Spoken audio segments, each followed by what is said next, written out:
एक दिन video call पे बिखर गई वो मुझसे बात करते करते। मैंने पूछा, मुस्कान क्या हुआ?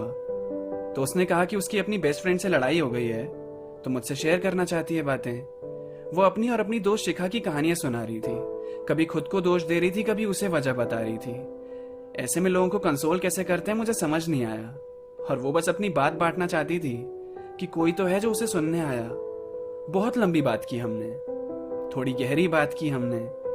बात बहुत दिनों से हो रही है, पर मुझे आज लगा कि कुछ बात की हमने। लॉन्ग डिस्टेंस दोस्त, सामने बैठे दोस्त से ज्यादा समझते हैं क्या तुम्हें? शायद हाँ। मुस्कान को भी यही लगा। उसने कहा, अगर तू मेरे पास होता तो मैं हक कर लेती तुझे। मैं ये सुन के थोड़ा ब्लश करने लगा।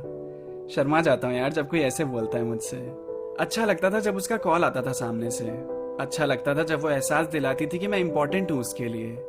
अच्छा लगता था जब वो मीम भेजकर कहती थी, इसे देखकर तेरी याद आई। अच्छा लगता था जब वो अपनी तारीफ सुनने के बाद फिर से सुनने के लिए कहती थी, अरे क्या बोला? मैं सुन नहीं पाई। एक दिन कॉलेज में मेरी क्लास लेट से शुरू होनी थी, 9:15 की जगह 10 बजे से। तो मैं सुबह 9 बजे मेट्रो में पहुंचा।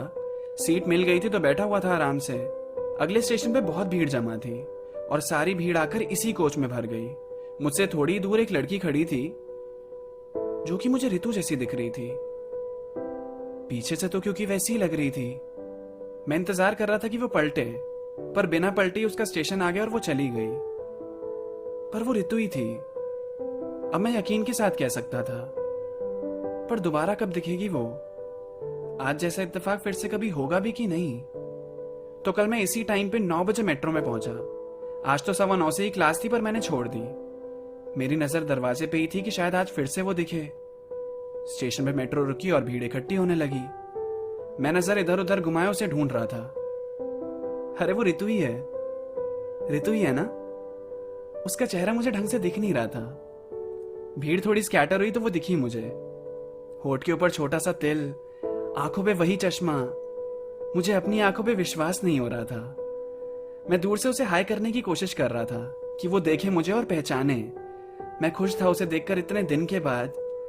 वो गेट के पास ही खड़ी थी, मैं भी उसी के पास लगा जाने। मैंने कहा, हाय रितु। उसने मेरी तरफ देखा और चौंक सी गई। ओ हाय, नाइस टू सी यू। फिर हमारी बात हुई तो उसने बताया कि वो रोज इसी टाइम पे मेट्रो में होती है, क्योंकि उसका कॉलेज 10 बजे से शुरू होता है।